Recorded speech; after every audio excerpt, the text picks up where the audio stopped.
Баршаңызға сәлем. Бүгін біз сіздермен өте дәмді етті пирог пісірамыз. Видеоны соңына дейін қарап, каналға тіркеліп, лайк басып, комментарий жазуды ұмытпаңыздар. Ал бірге жасап бастайық. Ол үшін бізге керек заттар: 3 жұмыртқа, 200-250 грамм ұн, 1 шай қасық ас содасы, 200 грамм майонез, және 200 грамм сметана. Ыдысымызға алдымен жұмыртқамызды саламыз. Оның үстінен майонезімізді және сметанамызды салып, жақсылап араластырып аламыз. Блендермен де немесе венчикпен де араластыруға болады.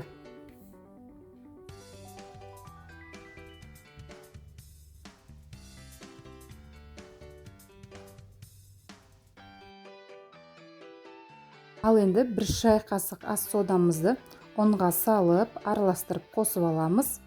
Енді осы ұнымызды 2-ге бөлу арқылы електен өткізіп, қамырымызға қосамыз. Яғни 1 бөлікті саламыз, жақсылап араластырып аламыз.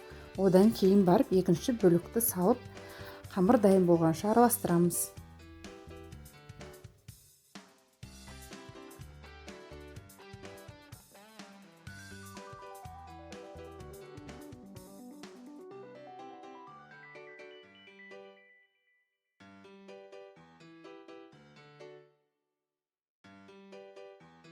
Қамырымыз дайын болды.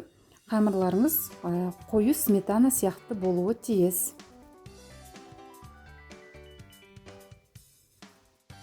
Ал енді пирогымызға керек начинканы дайындаймыз. Бізге оған керегі ет, пияз және картошка. Мен қара бұрыш пен тұз ғана қосамын. Сіздер өз қалауларыңызша басқа да дәмдеуіштер қоссаңыздар болады. Тұзымыз бен бұрышымызды қосып, начинкамызды жақсылап араластырып аламыз. Тұзымыз, қара бұрышымыз араласу керек. Менде осындай силиконовый форма. Оған аздап сұйық май жағып аламын. Одан кейін барып тестамыздың жартысын саламыз. Оның бетіне начинкамызды толығымен салып шығамыз. Бетінен қалған тестамызды құйып тегістейміз бетін.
Дайын болған пирогымызды 180 градуста тура 1 сағат духовкада пісірамыз.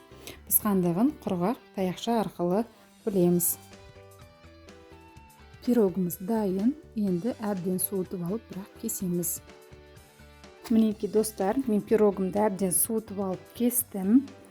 Өте жұмсақ, сондай өте дәмді. Сіздер де міндетті түрде жасап көріңіздер. Сіздерге ұнайтынына сенімдімін. Сондай керемет дәмді болып шығады. Ас болсын, каналға тіркеліп, лайк басып, комментарий жазуды ұмытпаңыздар.